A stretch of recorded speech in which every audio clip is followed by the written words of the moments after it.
오늘은 자료 수집 방법이라는 것에 대해서 공부를 해보도록 하겠습니다. 여러분들 처음에는 그 선생님이 20분 단위로 두 개를 잘라가지고 1차 시에 2-1, 2-2 이런 식으로 이제 3차 시까지 수업을 했고요. 4차 시부터는 저희가 몇 번 수업을 하다 보니까 이제 좀 요령이 생겨서 40분짜리를 하나로 이렇게 올리게 되겠습니다. 그래서 오늘은 여러분들이 거기에 보시면 나중에 5차 시 수업이 되겠고 8강 편집본 이런 식으로 올라가게 될 겁니다. 자, 그러면 자료 수집 방법이라고 하는 것이 도대체 뭐냐?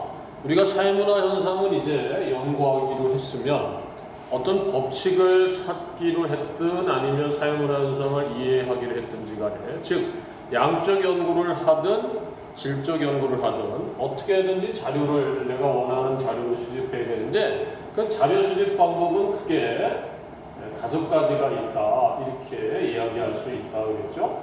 하나가 질문지법이라는 게 있고 질문지법. 두 번째는 뭐가 있냐면 두 번째는 실험법이라는 게 있다. 실험법.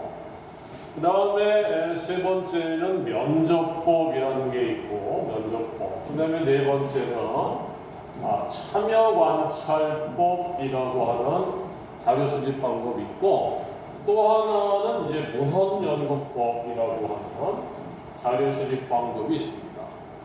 그런데 어제 내가 수업에서 뭐라고 얘기했냐면 요 둘은 주로 양적 연구에서 많이 활용한다 이렇게 얘기했습니다. 양적 연구에서는 그러면 100% 다른 연구 자료 수집 방법을 쓰지 않고 오직 질문지법과 실험법만 쓰느냐 그렇지는 않고 주로 이런 얘기를 씁니다. 사회문화에서는 어떤 절대적인 표현을 잘 쓰질 않잖아요. 그렇기 때문에 양적 연구에서는 주로 질문지법이라든가 실험법을 쓰고 면접법이라든가 참여관찰법은 주로 질적 연구에서 활용을 한다. 그런데 이 문헌연구법은 양적 연구와 질적 연구 모두에서 활용을 한다. 일단 이렇게 여러분들이 알고 계시고요.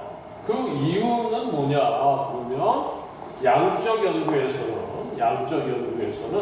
어떤 변수와 변수 사이에 x라는 변수가 y라는 변수에 어떤 영향을 주었느냐를 알기 위해서 우리가 흔히 말하는 영향을 주는 변수를 독립변수라고 부르고 그것에 의해서 영향을 받는 변수를 종속변수다 이렇게 부르는데 이 독립변수와 종속변수는 플러스의 관계에 있는지 아니면 마이너스의 관계에 있는지를 알고자 하는 것이 양적 연구이기 때문에 즉 계량화하기에 좋은 자료 수집 방법이 질문지법과 실험법이기 때문에 주로 양적 연구에서 활용을 한다 이렇게 이해하시면 되고 질적 연구는 사회문화 현상을 이해하는 것이고 그 사회문화 현상과 관련이 있는 개개인이 어떤 부여한 의미라든가 그 행위자가 상황을 어떻게 규정했느냐를 파악해서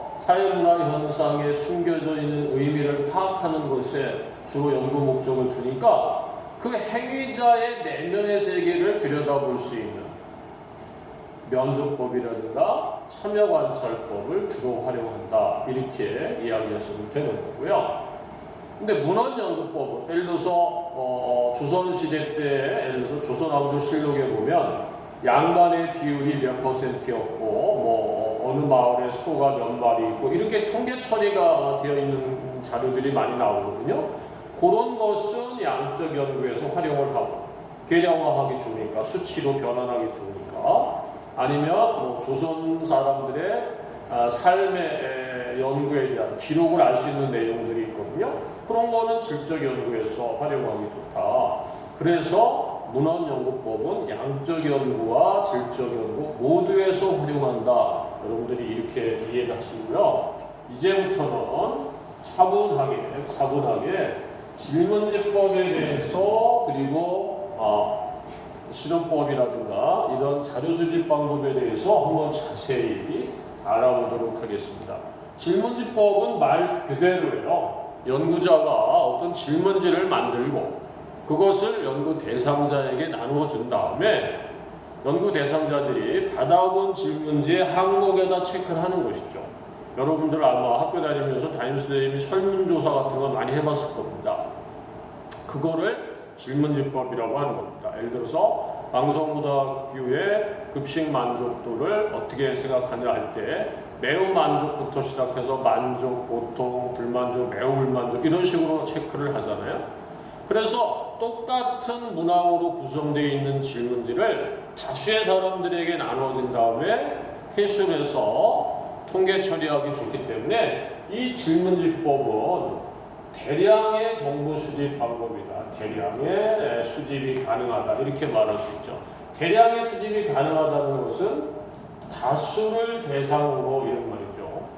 수백, 수천 명에게 똑같은 내용의 질문지를 나눠주고 그것을 회수했을 때 예를 들어서 1번 항목에 응답한 사람, 즉 매우 만족에 응답한 사람은 뭐 45%, 만족은 23% 이렇게 통계 처리하기가 좋다는 것이죠. 그래서 이 자료 수집 방법은 통계 처리와 이 분석이 다른 자료 수집 방법에 대해서 용이하다.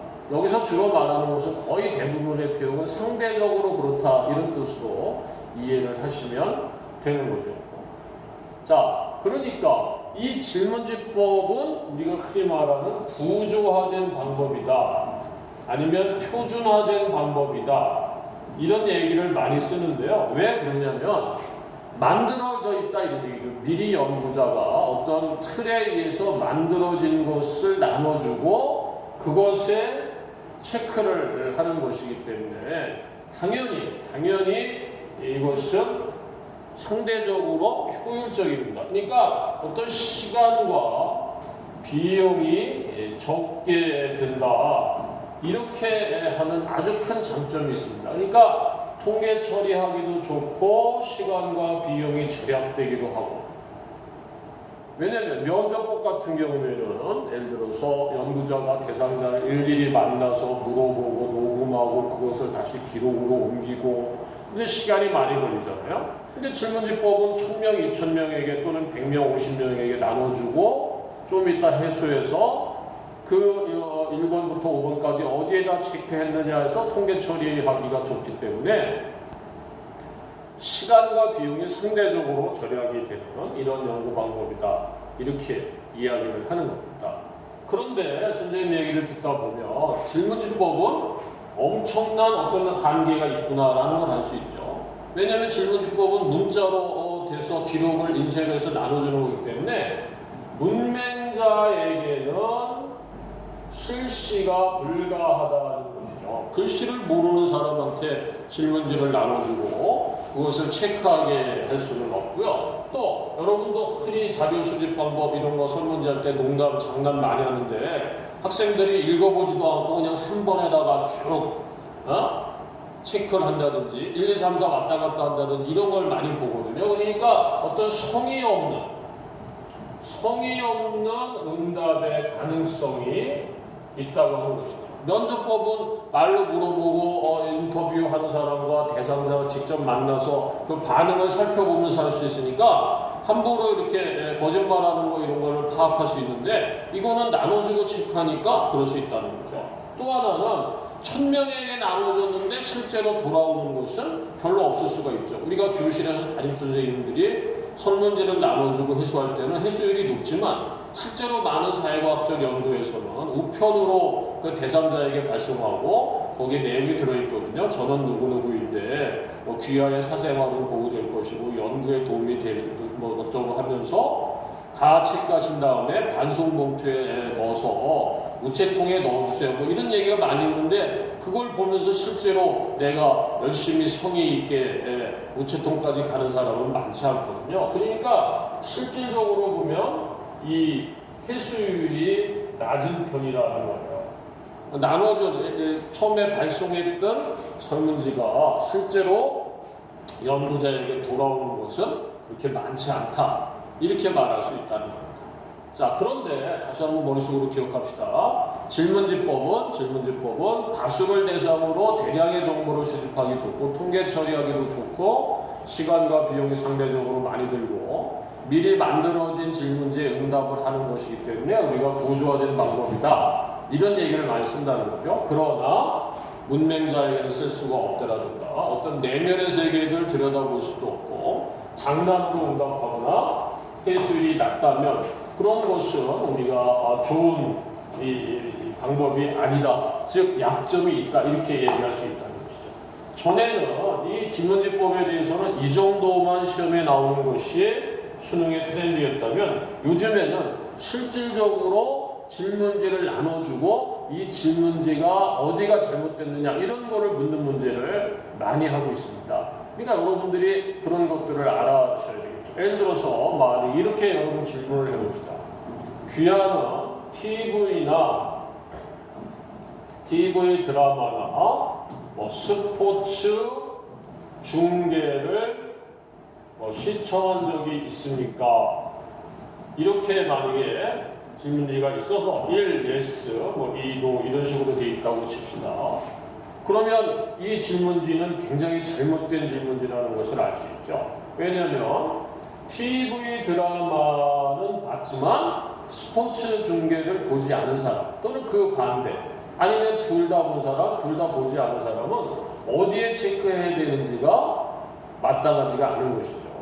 그러니까 이런 질문지는 좋은 질문지가 아니기 때문에 우리가 흔히 말할 때 질문지 작성 시 유의사항이라는 게 있어요. 질문지를 작성할 때 유의사항은 첫 번째는 뭐냐면 하나의 문항에는 하나만 질문을 해야 한다.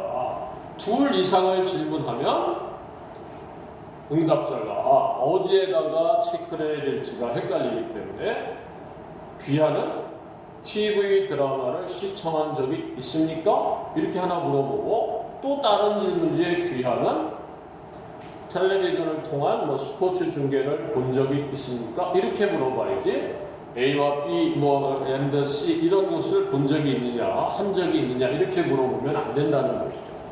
자, 또 하나 여러분들 우리가 잘못되는 것 중에 이런 것들이 있습니다. 귀하는 얼마나 공부를 하십니까? 아니면 얼마나 게임을 합니까? 이렇게로 물어봤다고 칩시다.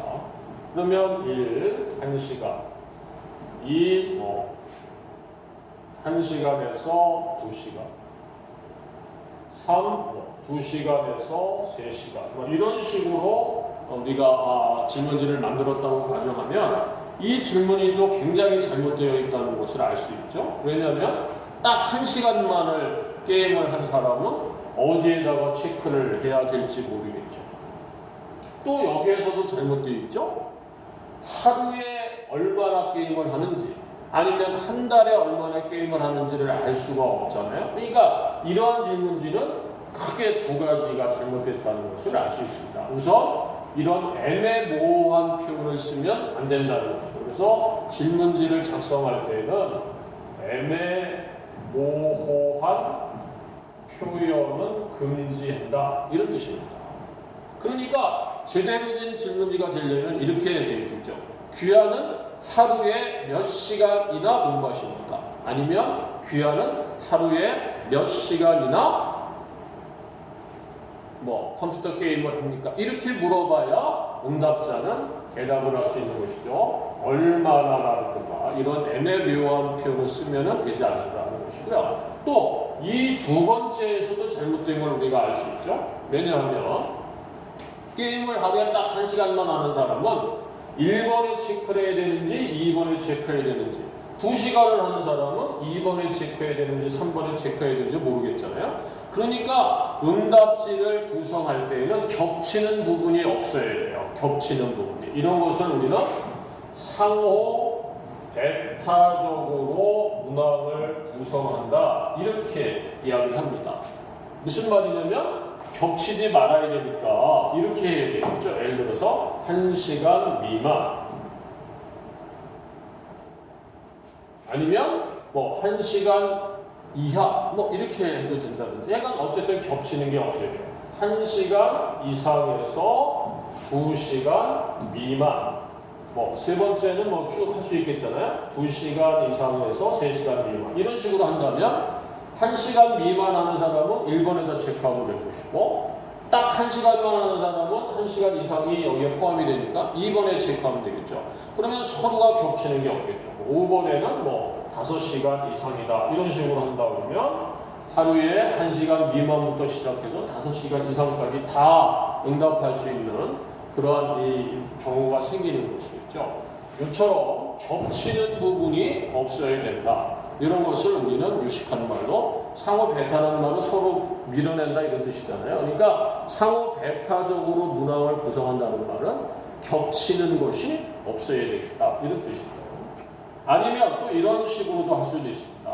귀하는 어떤 종류의 스포츠를 좋아하십니까? 만약에 귀하는 어떤 종류의 스포츠를 즐겨 하십니까? 이렇게 물어봤다고 칩시다.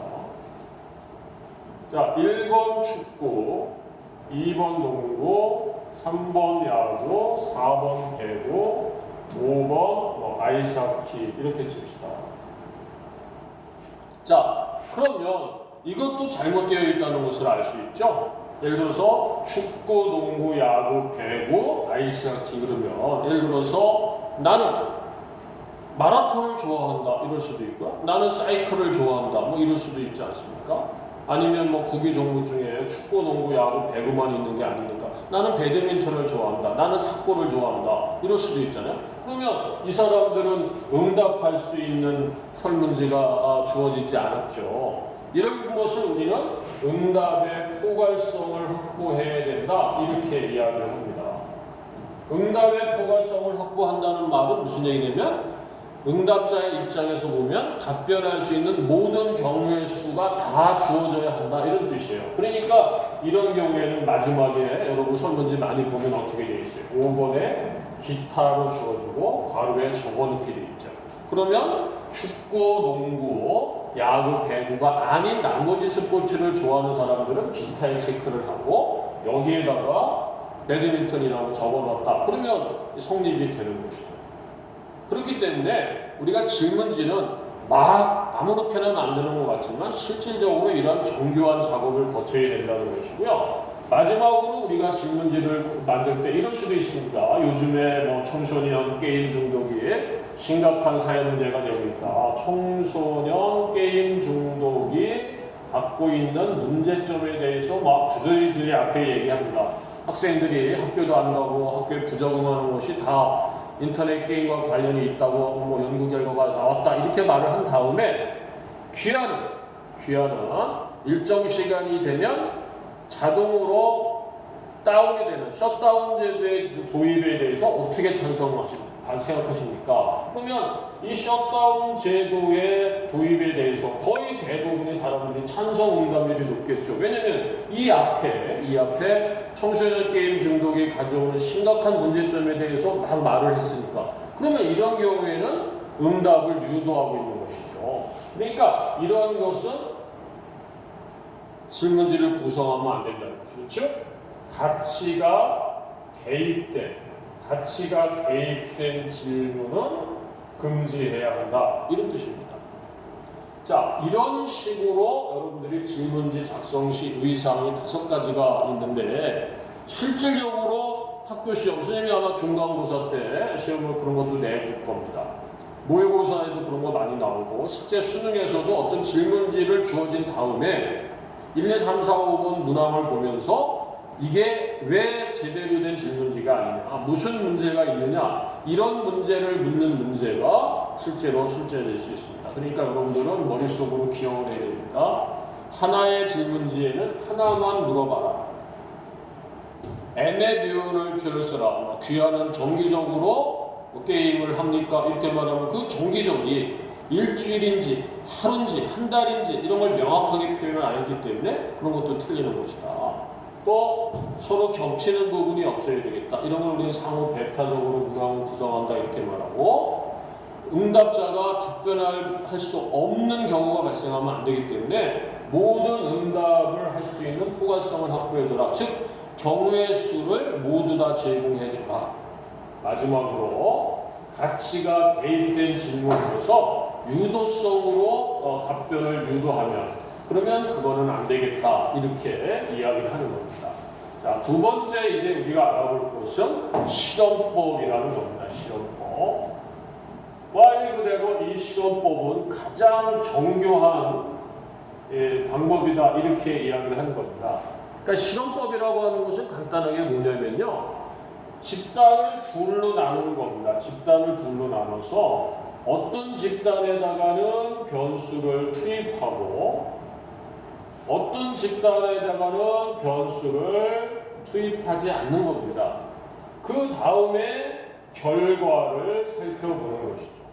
그러니까 간단하게 말하면 이런 거죠. 예를 들어서 우리가 중간고사가 끝난 다음에 같은 반 학생들을 두 집단으로 나눠서 A집단은 하루에 3시간씩 야간 자율학습을 시키고 B집단은 정규 수업이 끝나면 집에 돌려보냈을 때 한 2달 지난 다음에 기말고사를 보면 자율학습을 한 집단의 성적과 자율학습에 참여하지 않은 집단의 성적을 비교한 다음에 자율학습에 참여한 집단의 성적이 올랐다면 야간 자율학습이 성적 향상에 영향을 주었구나. 이렇게 그 독립변수, 투입된 변수의 영향력을 파악하는 방법을 우리는 실험법이다. 이렇게 부르는 겁니다. 근데 선생님 얘기를 듣다 보면 여기에 심각한 문제가 있을 수 있다는 걸 여러분은 캐치를 해야 되죠. 아까 말한 것처럼 자 A집단은 만약에 야간 자율학습을 시키고 B집단에게는 귀가를 시켰다. 이렇게만 가정을 하고 기말고사 성적을 측정해서 중간고사와 기말고사 차이를 많이 난 집단일수록 야간 자율학습이 영향을 줬다. 이런 뜻이잖아요. 그런데 A집단은 만약에 반에서 1등부터 10등까지 하는 집단이고 B집단은 11등부터 20등까지 하는 집단이라면 그래서 A집단의 성적이 많이 올랐다면 이 친구들이 원래 공부를 잘하고 집중력이 높은 사람들이기 때문에 성적이 올랐는지 야간 자율학습 때문에 올랐는지 알 길이 없잖아요. 야간 자율학습 때문에 성적이 올랐다고 하는 명명백백한 증거가 제시될 수가 없기 때문에 이런 일을 방지하기 위해서는 반드시 변수를 투입하기 전에 사전 검사를 해야 하는 겁니다. 사전 검사를 해서 쉽게 말하면 아까처럼 성적이 비슷하게 두 집단을 구성해야 되겠죠. 1등부터 10등만 A, 11등부터 20등까지 B 이렇게 나누는 게 아니라 섞어가지고 평균이 한 50점으로 만약에 똑같게 양 집단의 성적을 나눈 다음에 사전 검사를 한 다음에 이제 두 집단으로 나누고 그 다음에 이제 변수를 투입을 해서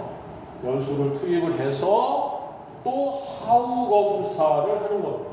우리가 이거를 리절트 1이라고 그러고 이걸 리절트 2라고 한다면 이 투입된 변수가 x라면 이 R-2에서 R1을 빼야 되겠죠. 즉, 이 사후 검사와 사전 검사의 차이를 알아본 다음에 이 변수가 성적에 어떤 영향을 주었는가, 이 결과에 영향을 주었는가를 알아보는 방법을 실험법이다. 이렇게 부르는 겁니다.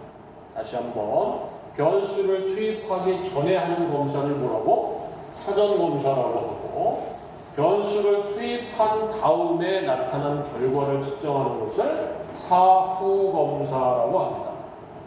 그리고 투입되는 변수를 그것을 우리는 독립변수 또는 독립변인 이렇게 부릅니다.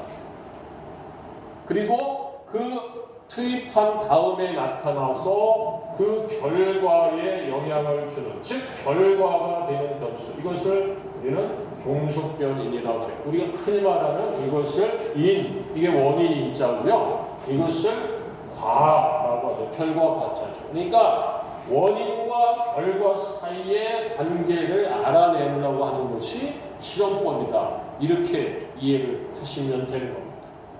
자, 그랬을 때 우리가 변수를 투입하는 집단을 우리가 실험 집단이라고 그래요. 실험 집단. 여기는 변수가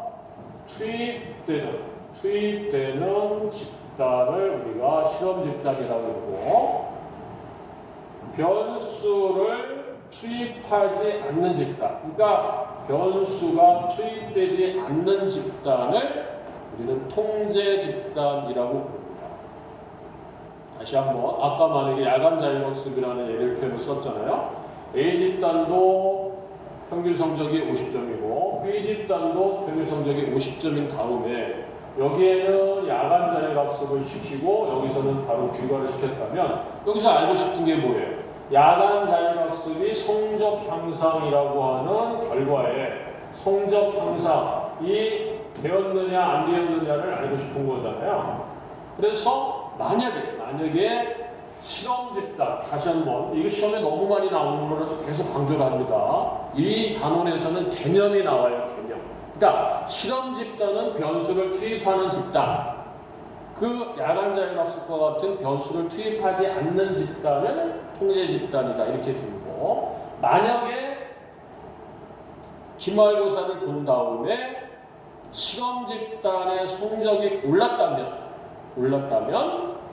야간 자율학습이라고 하는 독립변수가 성적이라고 하는 성적 향상이라고 하는 종속 변수에 영향을 주었다. 이렇게 우리가 판단하는 자료수집 방법을 우리는 실험법이다. 이렇게 얘기를 하는 겁니다.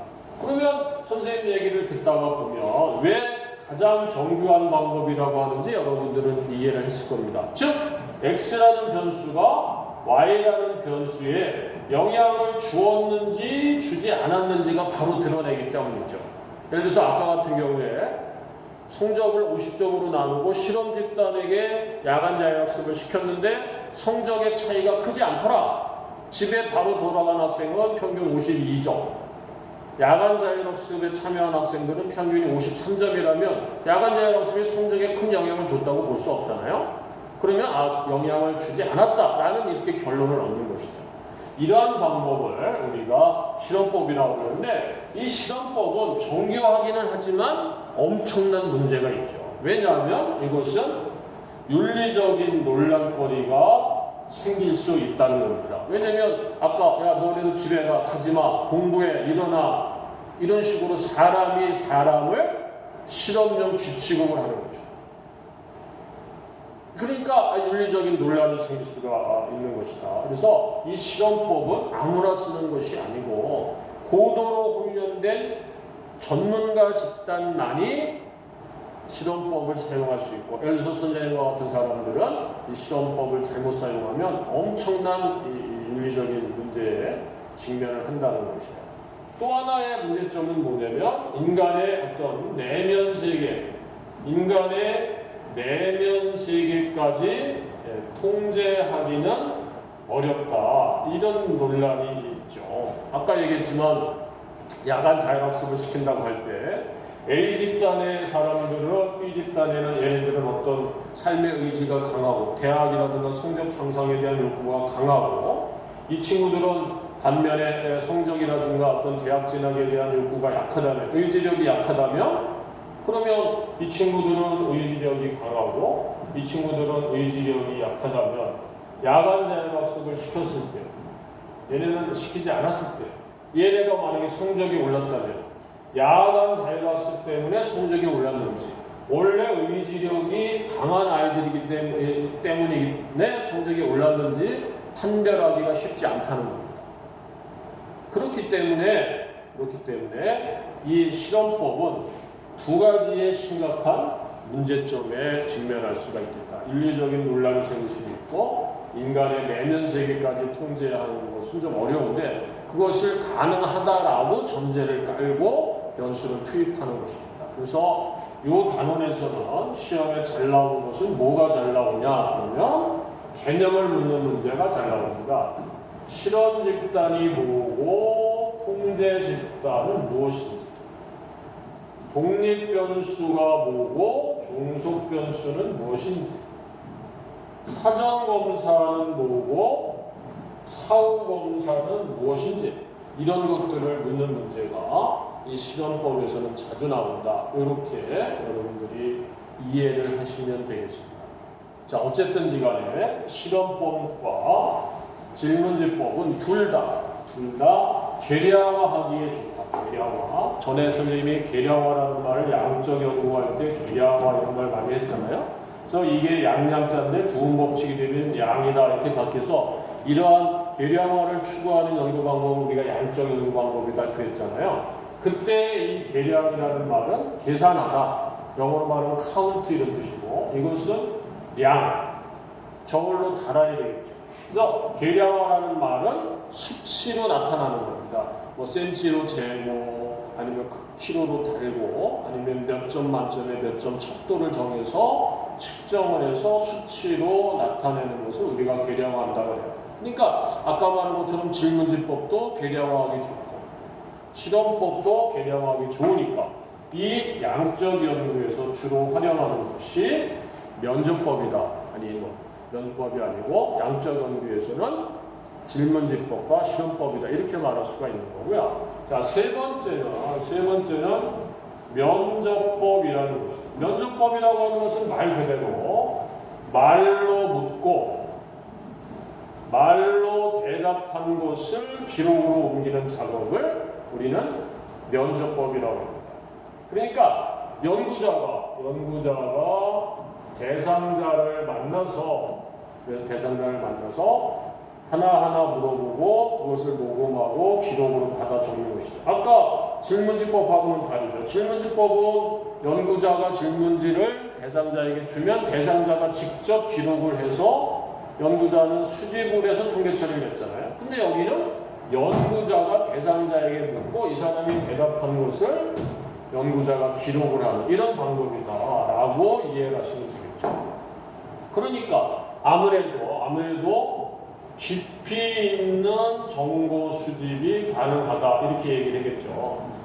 서로가 말로 묻고 그 마음속에 있는 얘기를 들을 수 있기 때문에 깊이 있는 정보 수집에 유리하다 이렇게 이야기를 하고요. 자, 이것이 되려면 깊이 있는 정보가 수집되려면 연구자와 대상자 사이에는 인간적인 신뢰가 형성되어야 되는데 이것을 우리는 레포라고 그래요. 그래서 이 레포가 형성되어야 깊이 있는 정보 수집이 가능하다는 것이죠. 즉 상호 신뢰가 확보되었을 때, 그렇잖아요. 예를 들어서 만약에 내가 어떤 연구 대상자를 만났는데 그 사람이 사생활에 관한 걸 물어볼 수도 있는데 연구자인 나를 믿지 못한다면 자기가 어떤 자기의 사적인 얘기라든가 마음속에 있는 얘기를 선뜻 응답할 일은 없잖아요.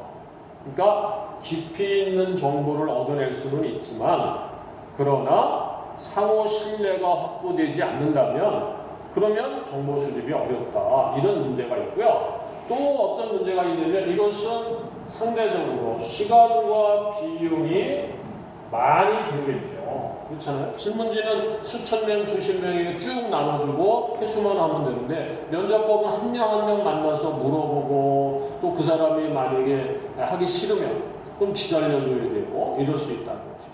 그래서 이 면접법은 연구자가 대상자의 어떤 반응을 살펴보면서 융통성 있게 자료를 수집한다는 면에서는 매우 좋지만 시간과 비용이 많이 걸릴 수 있다는 것이고요. 또 하나의 단점은 뭐냐면 연구자의 어떤 주관적 가치가 개입할 가능성이 질문지법이라든가 실험법보다는 크다는 것이죠. 왜냐하면 응답을 유도할 수가 있잖아요. 예를 들어서 무슨 자기가 물어보고 싶은 것을 원하는 방향으로 답변을 유도한다든가 이런 문제점이 생길 수 있기 때문에 면접법은 크게 두 가지 문제가 있는 것이다. 어떤 문제가 있느냐? 시간과 비용이 상대적으로 많이 듭니다. 또 어떤 응답을 유도한다든가 주관적 가치가 개입될 수도 있고. 그런데 이 면접법의 아주 좋은 장점은 바로 뭐예요? 아까 글씨를 모르면 질문지법에서는 쓸 수 없었다고 했는데 문맹자에게도 실시가 가능한 자료 수집 방법이 면접법이겠죠.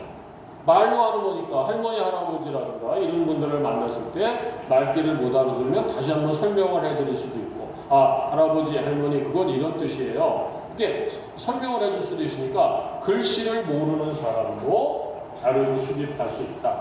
이것을 가르쳐서 우리는 면접법이다 이렇게 부르고요.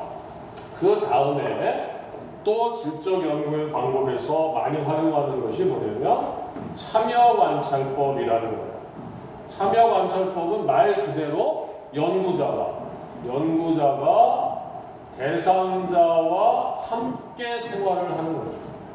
함께 생활을 하면서 보고 듣고 느낀 것을 기록으로 하는 거예요.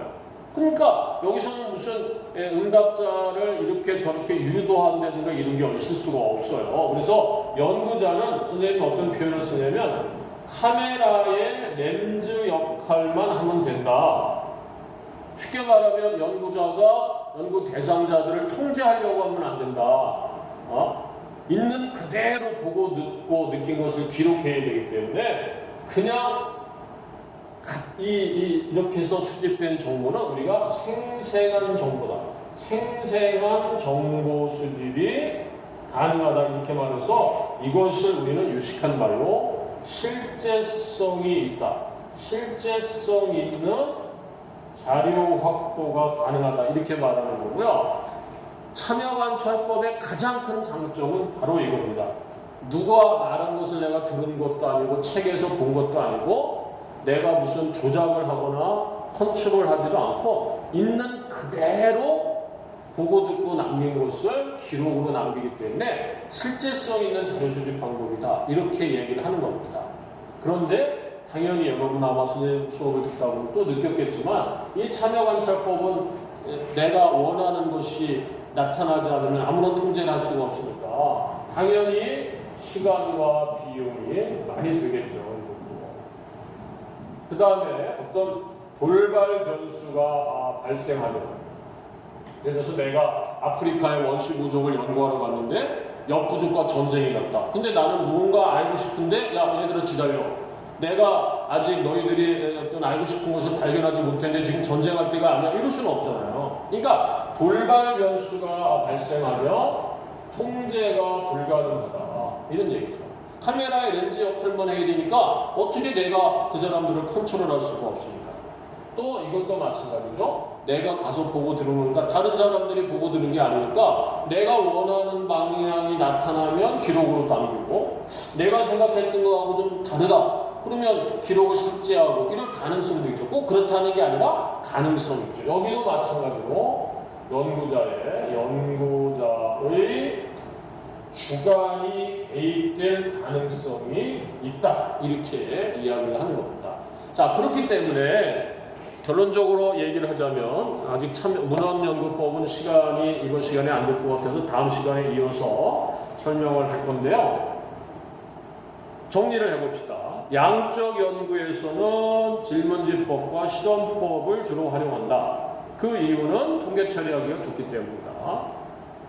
질적 연구 방법에서는 참여관찰법과 면접법을 주로 활용하는데 그것은 대상자들의 내면의 세계라든가 어떤 가공되지 않은, 통제되지 않은 자료를 수집해서 그 현상을 이해하기가 더 좋기 때문이다. 이렇게 여러분들이 이해를 하시면 되겠고요. 자, 문헌연구법이라고 하는 자료 수집 방법이 하나 더 있다고 그랬는데 그것은 다음 시간에 설명을 하도록 하고요. 시험에 엄청 잘 나오는 것은 그럼 뭐냐면 이 조작 및 통제 정도라는 거예요. 조작 및 통제 정도. 여기서 말하는 조작은 왜곡하거나 진실을 가린다 이런 뜻이 아니고요. 우리가 로봇을 조작한다 이렇게 말할 때 컨트롤한다 이런 뜻이에요. 컨트롤. 누가 누구를? 연구자가 대상자를 컨트롤하는 정도다. 이런 거죠. 그러면 가장 컨트롤하는 심한 게 1번이 뭐예요? 그렇죠. 실험법이죠. 아까 말한 것처럼 집단을 둘로 나누고 너희는 집에 가, 너희는 남아서 야간자율 학습을 해. 이렇게 연구자에게 직접 개입을 하잖아요. 그러니까 조작 및 통제 정도가 강한 것은 실험법입니다. 그 다음에는 연구자가 만들어 놓은 질문지에다가 응답자는 답변만 할 수 있으니까 간접적으로 통제를 하는 질문지법이겠죠. 그 다음에는 말을 하면서 묻고 응답을 한 것을 기록으로 해서 약간의 통제, 거의 통제가 일어나진 않지만 어쨌든 면접법이 되겠고요. 그 다음에 연구자가 전혀 대상자를 통제할 수 없는 방법은 바로 참여관찰법이다. 이렇게 얘기할 수 있고요. 이게 시험에 그렇게 잘 나온다는 겁니다. 다시 한번 꼭 기억을 하시기 바랍니다. 자, 연구자가 대상자들을 컨트롤할 수 있는 정도가 가장 심한 게 뭐냐? 실험법. 그 다음에 질문지법, 면접법, 참여관찰법이고요. 문헌연구법은 문헌을 통해서 내가 하기 때문에 내가 수집한 자료가 아니라 다른 사람이 수집한 자료를 내가 갖다가 활용하는 것에 불과하기 때문에 그것은 여기에 해당이 되지 않아요. 그래서 시험은 4가지 중에서 누가 더 가장 높은가 이런 것을 묻는 문제가 출제가 되고 있다는 것입니다. 자, 오늘 여기까지 하겠습니다.